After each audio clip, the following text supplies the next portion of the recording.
Hey there, viewers and listeners. We're back with another podcast episode of Libation Nation.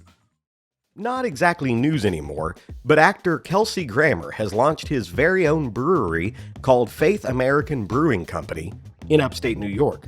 That's right, everyone's favorite fictional psychotherapy radio host, played on the wildly popular sitcom Frasier, is now playing a real-life beer maker in Margaretville, Delaware County, New York. Let's cheers to that. Sorry, I couldn't resist. It's been described as a Belgian-style ale with the crisp, refreshing taste of a lager. Sounds tasty. While many celebrities today are starting their own tequila brands, which is pretty cool in and of itself, Kelsey carried on a greatly traditional endeavor, rich in American history and American spirit. If beer is to America, then Kelsey Grammer is, well, to America. So, it's no wonder one complements the other so favorably and so effortlessly. In other words, there probably isn't a better pairing than Kelsey Grammer starting an American brewing company. Pretty cool in its own right, what Kelsey Grammer did was not only perfectly fitting, but quite admirable too. Why? Well, because he did this for selfless reasons. For one, he simply doesn't need the money. Kelsey is worth somewhere to the tune of $80 million. Plus, starting a brewery from scratch isn't exactly the huge moneymaker many dream it to be. It takes lots of time and dedication to reach those levels of monetary returns. Frankly, he just doesn't need to do any of that. There are plenty of other more profitable business ventures to explore. Second, he purposely chose this seemingly indiscriminate location to place his brewing company.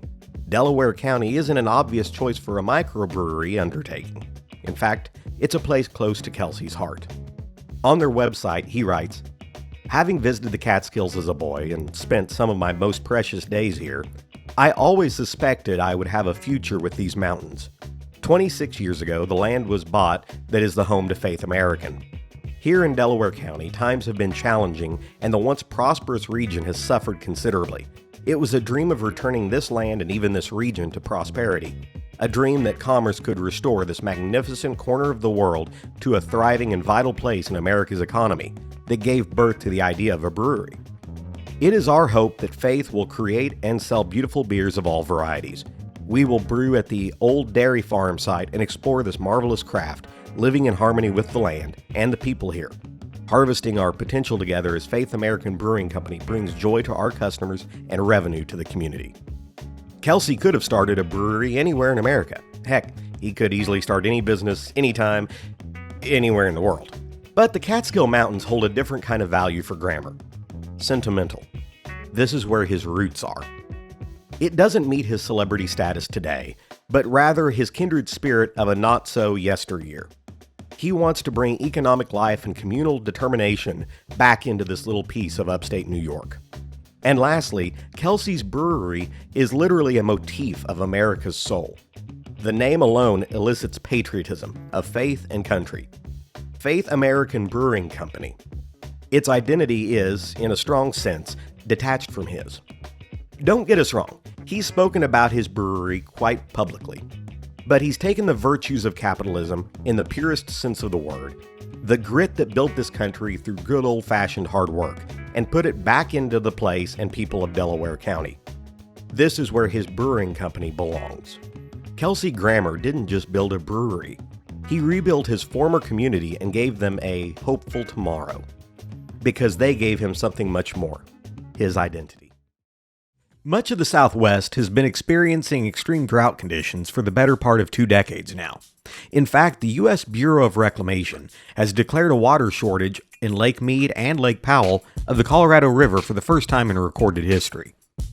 This is a really big deal considering this water provides for more than 20 million Americans in much of Arizona, Nevada, Utah, New Mexico, Colorado, and of course our most populated state, California. Overall, the United States doesn't have a water supply problem, but rather a water distribution one. But this fact doesn't help our western states in the short term, and they need solutions now. California, having served as the unofficial epicenter of climate change in America, has felt the water pinch since the early 2000s. Between being the largest populated state in the country, lack of new reservoir creation or revamping of existing water supply infrastructures, very high energy demands, and poorly regulated public congestion matters, California has found itself in the perfect storm of an unmitigated megadrought disaster. Don't misunderstand. Much of California's predicament isn't entirely their fault.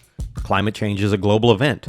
Be that as it may, California also has a long and notorious history of reactive versus proactive approaches when it comes to governing itself well in an ever-changing environment.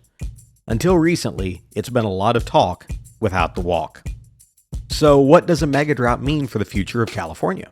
Or to put it another way, what does the outlook of the craft brewery capital of the world look like for the coming decade or two? California has by far the most craft breweries than any other state. Some estimates put the number somewhere shy of 1,000 breweries, more than double than its closest rivaling states. And that's not even counting its vast wineries and distilleries either. It goes without saying that California breweries need one essential ingredient that's becoming increasingly scarce: water. And they need a lot of it. Water is basically the new gold rush in the Golden State.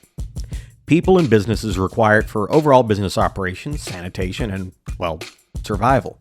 Even the state's vast agriculture hikes this precious demand even further through very old and outdated water rights claims. There's simply too many water requests with a shrinking water supply. This makes our beloved California beer a precious commodity in its own right, a liquid gold even. And breweries know this fact all too well. No way around it, craft breweries need water. Some are waiting on political solutions from the top down. Quite a few legislative proposals have been discussed. These include everything from water importing and water recycling methods to desalination from the Pacific Ocean and extreme water conservation efforts. Even water capturing technology and fog patterns has been floated around in the San Francisco Bay Area. However, others aren't waiting on Sacramento to solve its problems. This isn't the first time Californian craft breweries have had to get creative during massive water shortages. While difficult to get an exact figure, each gallon of beer requires about 4 to 6 gallons of water. On the face of it, this seems pretty wasteful from a water conservation perspective. Other ingredients like grain, hops, and yeast largely come from out-of-state agriculture where rain is not an issue. This means water is really the only major local ingredient required for California breweries to continue brewing their IPAs, stouts, porters, lagers, etc. Even with all that in mind, a report from the Public Policy Institute of California, the PPIC, surprisingly concluded that the craft brewery industry in the state posed little to no impact on California's drought. So if grain, hops, yeast, and California water, all the main ingredients in beer, are not negatively impacting its water shortage concern, then is there a problem here? Well, some water conservationists and activists have criticized those quick to jump on the PPIC bandwagon. They fear true water usage to make California beer is far more complex than what this report would suggest, making it difficult to fully assess the actual water costs and environmental toll. Either way, these are just some of the reasons that breweries are taking matters into their own hands. Waiting on state government action could leave too much to chance, and possibly too little help in the end. California breweries have gotten creative though. Meticulous water tracking, new wastewater treatment systems, drilling their own wells, and even enhanced technologies are just some of the unique innovations they've already started implementing into the current batch production and overall operations, with most already reporting positive results and cost saving in some circumstances. Does this mean that we all have to cut back on our favorite Golden State produced suds? Nope, not at all. It would seem California's amazing craft brewery scene is safe for now. Let Sacramento and Washington, D.C. hash it out. We can all play a role in reducing our carbon footprint, but this is going to require policies on a grander scale, unfortunately. In the meantime, let's continue enjoying delicious brews from the beachside coastline all the way to the top of the Sierra Nevada mountains. Last month, Samuel Adams announced its biennial launch of its limited edition beer, Utopius. It hit shelves early October, about 13,000 bottles brewed in total.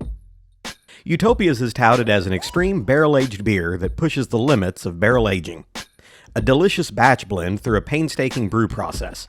The end result is a specialty beer at a whopping 28.0% alcohol by volume, or ABV.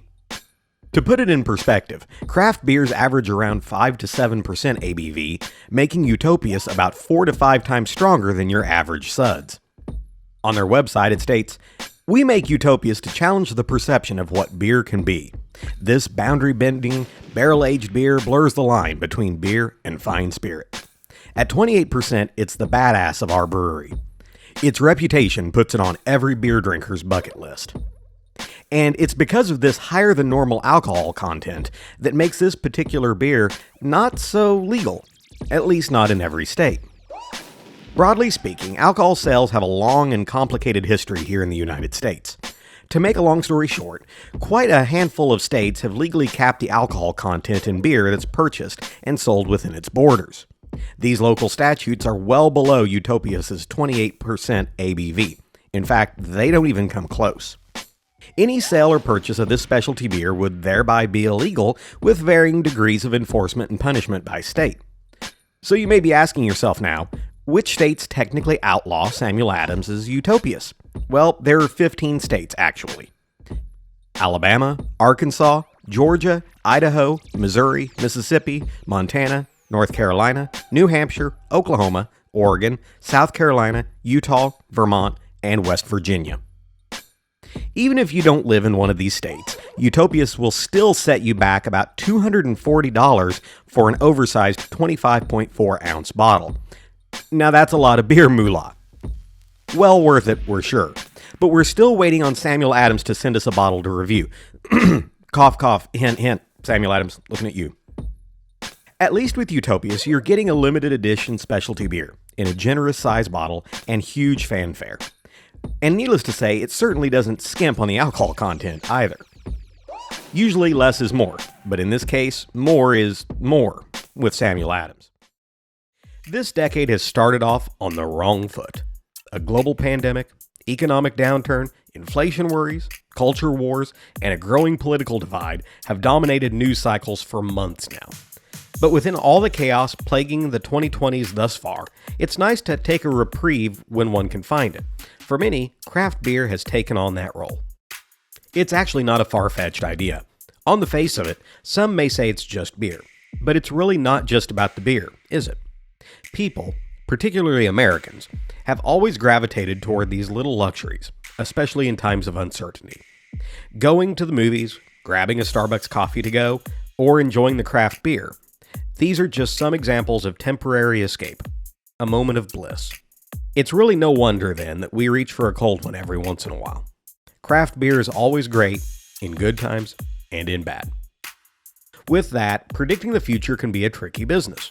Going into the next year is a chance for something new. Here's our predictions for craft beer in 2022. Number 1. Getting creative with water. Water shortages continue to hit drought-stricken territories, especially states like California. This directly impacts brewery operations and craft beer production. A need for water conservation and reuse, more integrated technologies, and other self-sustainable methods will continue to be necessary for craft beer survival. Breweries will need to continue to flex their resourcefulness. Number 2. Weird beer gets weirder. Craft beer, like anything else, can have a certain one-upsmanship about it. Hence, we get some funky ingredients and pretty weird flavors. Some examples of odd ingredient beers include Avocado Honey Ale by Island Brewing Company, Coconut Curry Hefeweizen by New Belgium Brewery, and even Rocky Mountain Oyster Stout by Winco. I think I'm going to be sick.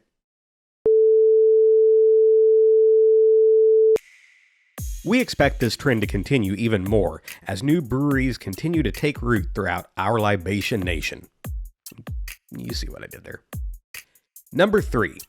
AI takes over beer. Sort of. There's a burgeoning field of artificial intelligence and machine learning. It's expected to permeate more and more into business operations. Breweries are no exception. While we shouldn't expect drastic changes over the next year, AI will continue to automate lower-level tasks. This should free up more time and resources for breweries to exploit, such as broader expansion into new and existing markets, enhanced beer production, and improved quality control. However, some have taken the power of AI in making beer a little too far. Intelligent X uses artificial intelligence to create different varieties of beer. Artificial intelligence making beer? So this is how robots are going to take over the world. Number 4. Craft beer popularity boom rises. The craft beer industry will continue to boom in popularity. The 1990s had around 300 craft breweries at the time. Today, we have almost 9,000 breweries nationwide. That's around 30 times more now than just 3 decades ago. Or to put it another way, that's an average of 250 to 300 new craft breweries every year. While the COVID pandemic may have slowed things down a bit, Americans still prefer to imbibe with good company rather than alone. Hence, we continue to seek out new places to gather, and what better place than a brewery? Number 5. New tasty beer hotspot. Dallas-Fort Worth. Over the past decade, the DFW Metroplex has seen an explosion in new craft breweries. The catalyst for this is almost entirely due to its rapid population growth and business-friendly environment. This has made DFW the fastest growing area in the nation for several years running now. As new residents continue to flood the Metroplex, mostly fleeing from states like California, New York, and Florida, beer tastes and preferences have naturally followed as well. The confluence of new residents from all walks of life has created this unique brewery freedom, a beer experimentation of sorts. This little part of the country was primed and ripe for a craft brewery revolution. As a result, new beer styles and flavors have been birthed into the brewery scene that exists there today. But don't just take our word for it. You'll have to visit the Dallas-Fort Worth area for yourself. And there you have it. If history has taught us anything, it's that you never know what the next year has to offer, and beer can take us there.